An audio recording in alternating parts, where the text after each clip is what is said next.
اگر کوئی بھی کسی یتیم کے سبے ہاتھ رکھے تو جتنے بال ہاتھ تلے آئیں گے اتنے گناہ معاف ہو جائیں گے.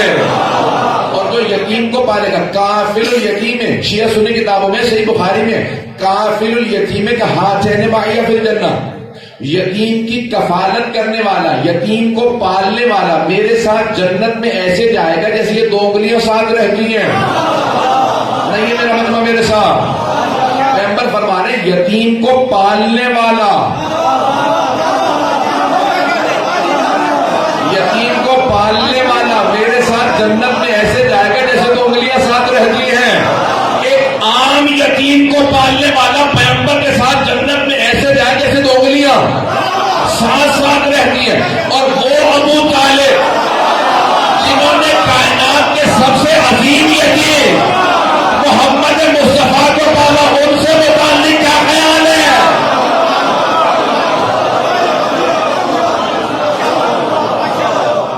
اور فرما رہے ہیں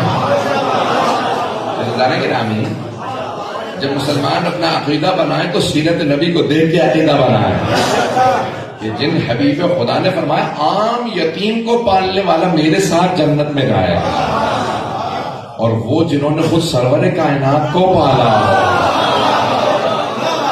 اب سوچئے ان کا مقام کیا ہوگا. اب میں ایک حدیث سے پیش کر دیتا ہوں. چٹے ماں فرماتے ہیں کیونکہ ان کے بھی شب ولادت ہے، فرماتے ہیں کہ اگر مشرق سے لے کے مغرب تک لوگ ہوں شفاعت کے انتظار میں، اور جناب ابو طالب اور جناب خدیجہ آ جائیں شفاعت کرنے پہ، تو امام صادق فرماتے ہیں کہ وہ دونوں سب مشرق سے لے کے مغرب تک سب لوگوں کی شفاعت کر دیں گے، لیکن پھر بھی ان کا حق شفاعت ختم نہیں ہوگا. جناب ابو طالب کا مقام ہے، اور 6 برس کے ہیں کہ جناب آمنہ انہیں سے رخصت ہو جاتی ہیں. 8 برس کے ہیں کہ اب مسلمانوں نے سب نے، مورخین نے لکھا کہ سرور کائنات اپنے دادا کی انگلی پکڑ کے خانہ کعبہ کا طواف کر رہے تھے. 8 برس کے تھے کہ اپنے دادا کے ساتھ کعبے کا طواف کر رہے. اب مجھے نہیں پتا آپ کعبے کا طواف کر رہے تھے یا کعبہ آپ کا.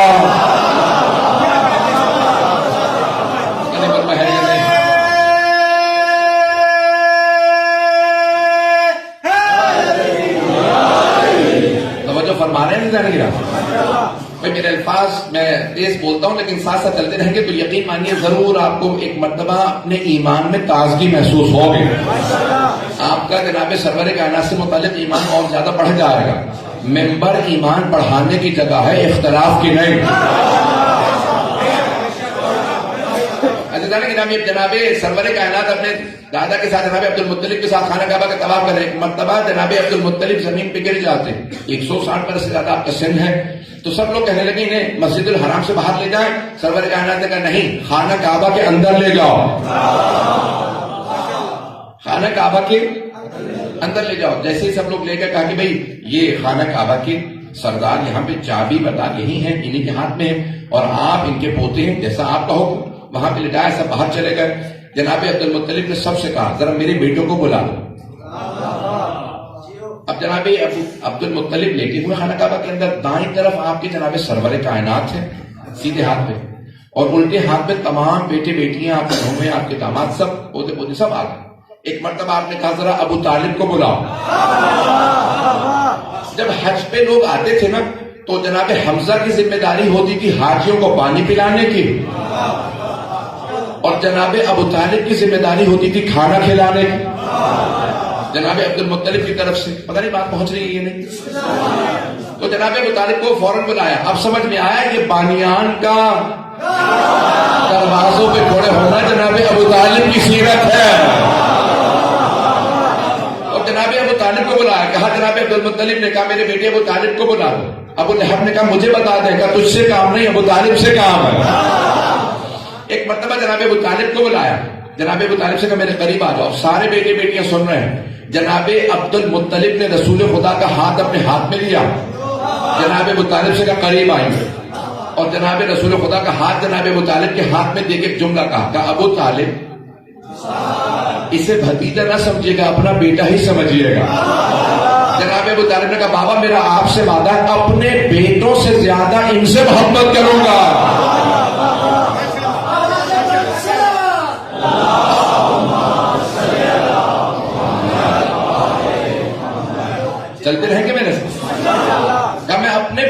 سے زیادہ ان سے محبت کروں گا. اور ایسا ہی جناب ابو طالب نے کیا, پوری زندگی اتنی محبت دی کہ سرور کائنات نے کہا میرے ماں باپ کے بعد میرے ماں باپ جناب ابو طالب و جناب فاطمہ بنت اسد. خود کہا ان کے انتقال پہ, امی بعد امی, میری ماں کے بعد جناب فاطمہ بنت اسد میری ماں تھی. چلیں گے نا؟ تو اب جناب سرور کا 8 برس کے اندر گرامی 18 برس کے ہوئے جناب ابو طالب کے ساتھ آپ شام گئے تجارت کے لیے. دینیات میں بچوں نے پڑھا ہوگا, آپ کی بھی نظر سے گزرا ہوگا. جب تجارت پہ گئے دمشق تو ایک مرتبہ وہاں پہ, اب انگریزی میں کہتے ہیں مونسٹری ہے, جیسے مدرسہ ہوتا ہے ہمارے یہاں پڑھتے ہیں لوگ عالم بننے کے لیے, تو عیسائیوں کا باقاعدہ ایک کلیسا تھا جہاں سارے کے سارے پڑھنے کے لیے آتے تھے پادری بننے کے لیے. تو بہت بڑا ان کے مونسٹری وہاں پہ تھی, سب کے سب وہاں جمع تھے کہ ایک پادری نے, جو پوپ تھا سب سے بڑا, جو ان کا بابا تھا اعظم, اس کو آواز دے کے کہا تھا دیکھو سامنے سے ایک نوجوان آ رہا ہے. میں نے غور کیا کہ جہاں وہ پہاڑ سے اترتا ہے سارے درخت جھکنے لگتے ہیں.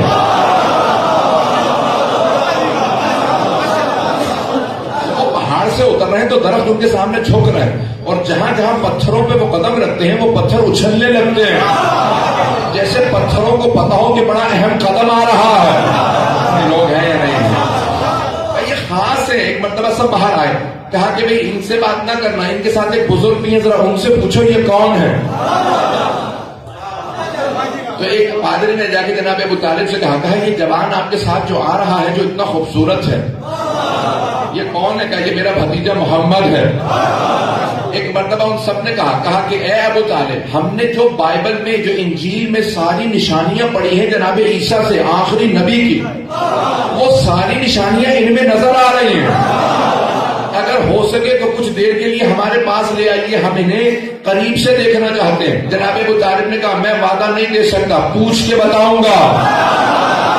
یہ احمد مختار ہے.